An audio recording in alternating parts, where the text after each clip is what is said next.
Jeudi 4 avril, bonjour à toutes et à tous, bienvenue sur Grand Lille TV. Voici en images et en 8 minutes le journal de la rédaction. Voici d'abord vos prévisions météo avec de bonnes nouvelles puisque dans l'ensemble, on vous annonce le retour d'une journée ensoleillée, un temps froid tout de même, attention aux gelées nocturnes, surtout dans les campagnes. Le thermomètre affiche à peine 1 ou 2 degrés ce matin au lever du jour. Ça ira un peu mieux cet après-midi avec 11 degrés à Lille pour les maximales. Dans la journée donc, on alternera entre soleil et nuages sans précipitation. Le temps sera sec, clair et dégagé aujourd'hui. La météo bien sûr après ce journal. À la une tout d'abord sur Grand Lille TV, le conseil municipal de Lille ce soir et une décision symbolique attendue par les militants de la cause animale. Les élus lillois doivent en effet se prononcer sur l'interdiction des animaux sauvages dans les cirques.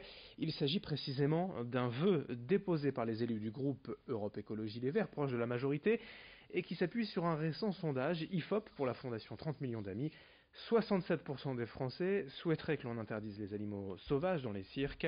La France est l'un des derniers pays d'Europe à ne pas avoir encore pris position, contrairement à la Belgique, la Bulgarie, l'Autriche, l'Italie, la Croatie, le Portugal, l'Irlande ou le Royaume-Uni. Tous ont décidé d'interdire les cirques avec animaux. D'autres grandes villes en France, comme Montpellier ou Strasbourg, ont également interdit ces cirques. Lille doit décider donc ce soir. Explication au micro de Rémi Desremeaux.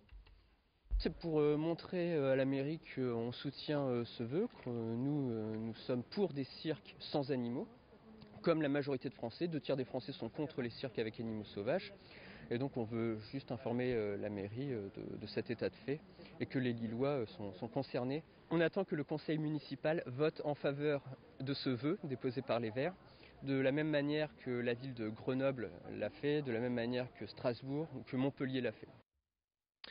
Le conseil municipal de Lille, c'est donc aujourd'hui à partir de 17h au Grand Carré Pierre-Mauroy, à l'hôtel de ville. Une séance comme toujours publique et ouverte à tous. Le grand débat national aura donc duré 2 mois avec dans le Nord 339 séances et réunions organisées dans 135 communes. Récemment, le bilan a été rendu au préfet sous la forme de 129 cahiers de doléances rassemblant les principales préoccupations des nordistes. Durant ces 2 mois, les 4 observateurs nommés par le préfet ont compilé les échanges et remarques, observations des citoyens pour en faire la synthèse, aujourd'hui rendue publique. Parmi les questions les plus évoquées, notons bien sûr le pouvoir d'achat, les transports, l'énergie, la dématérialisation des services publics ou encore le millefeuille administratif. À noter aussi une très faible participation des jeunes selon Jacques Vernier, l'ancien maire de Douai, l'un de ses observateurs au micro d'Idil Gunaï. Il y a d'abord les jeunes qui recherchent un emploi, qui disent mais vous savez nous on galère et au fond ces débats c'est pas notre priorité. Il y a des jeunes qui disent nous vous savez on est très mobile, on n'est pas ancré, on n'est pas enraciné, on bouge beaucoup et puis les thématiques retenues, la fiscalité, on ne paye pas encore d'impôts, le pouvoir d'achat, on n'a pas encore de salaire, les retraites, mon Dieu, les retraites, que c'est loin pour nous. Donc, ils ont expliqué un peu leur absence. Et aussi, ils ont dit, ben, les réunions comme ça, c'est pas forcément notre truc. Notre truc, c'est les réseaux sociaux, etc. Voilà comment ils ont eux-mêmes expliqué un peu leur absence. Mardi soir à l'université de Lille 2, l'ex-ministre de l'Environnement, aujourd'hui présidente de Génération Écologie, Delphine Batho, est venue rencontrer les étudiants pour parler écologie et climat.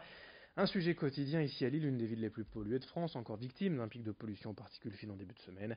Depuis plusieurs mois, la jeunesse dans le monde et en France tente de faire bouger les choses en multipliant les marches et actions pour le climat, ce qu'encourage évidemment Delphine Batho. Elle vient d'ailleurs de publier un livre Écologie intégrale où elle défend un modèle de société différent dans lequel les humains vivraient plus en harmonie avec la nature. L'actualité sportive à présent dans la métropole lilloise, cette annonce surprise de la Fédération française de rugby contre l'OMR, l'Olympique Marc Rugby est interdit de jouer la montée et la phase finale de Fédéral 2 cette saison pour une question d'ordre financière. Actuellement leader du championnat avec 17 victoires en 18 matchs, l'OMR filait droit vers la montée en Fédéral 1, la 3e division nationale, soit le niveau du disparu LMR, lui aussi interdit de monter il y a quelques années pour cause de dettes trop importantes. La fédération a constaté que le club marquois n'avait pas rendu tous les éléments financiers de la saison précédente à temps et ont découvert un passif de 45 000 euros. Aujourd'hui, malgré des garanties financières apportées, le club a vu sa sanction confirmée en appel. Explication avec un des dirigeants au micro de Vincent Vieillard. Moi, j'y crois encore parce que, encore une fois, je suis convaincu que les éléments qu'on a présentés étaient les garanties suffisantes du bon état financier de notre club, ce qui est le cas. On n'est pas en crise, on n'est pas en difficulté, on ne va pas mettre la clé sous la porte demain. Par contre, et c'est une réalité, on fonctionne sur un budget à flux tendu. Et donc ce fonctionnement sur un budget à flux tendu fait que on peut déraper légèrement à tout moment, et c'est ce qui s'est produit. Alors déraper en positif et déraper en négatif. Par contre, on n'est pas du tout dans une situation de dette cumulée extrêmement importante. On n'a pas d'endettement, on n'a pas de dette. Désormais, le club compte déposer un recours auprès du CNOSF, le Comité national olympique et sportif français. Ils ont aussi lancé une pétition en ligne. Le prochain match de l'OMR, c'est ce samedi 19h au Stadium contre Paris. Du sport aussi, mais pour finir, on vous propose de découvrir une nouvelle pratique, le techball, activité mélangeant le tennis de table et le football. En France, il y a 25 clubs, dont le Lille Métropole Techball, tout juste créé en août dernier, qui compte aujourd'hui 6 membres. Comme vous le voyez, il s'agit de jouer sur une table aménagée avec un ballon de foot avec les pieds ou la tête. L'adresse et la technique sont donc très importants, la coordination également. On vous en parle aussi car ce week-end, le circuit Techball France démarre à Roubaix, la première étape de qualification nationale. Rendez-vous samedi et dimanche à la salle de Sport Pays avec une quarantaine de joueurs présents. Explication et présentation au micro d'Idil Gunay. Le club s'est créé comment? Tout simplement parce que moi j'ai connu le techball en septembre l'année dernière. J'ai eu la chance de partir à Budapest pour faire la formation d'arbitre international. Suite à ça, j'ai arbitré la Coupe du Monde à Reims qui s'est déroulée en octobre l'année dernière. Et là je suis reparti à Budapest pour passer mon diplôme de formateur arbitre.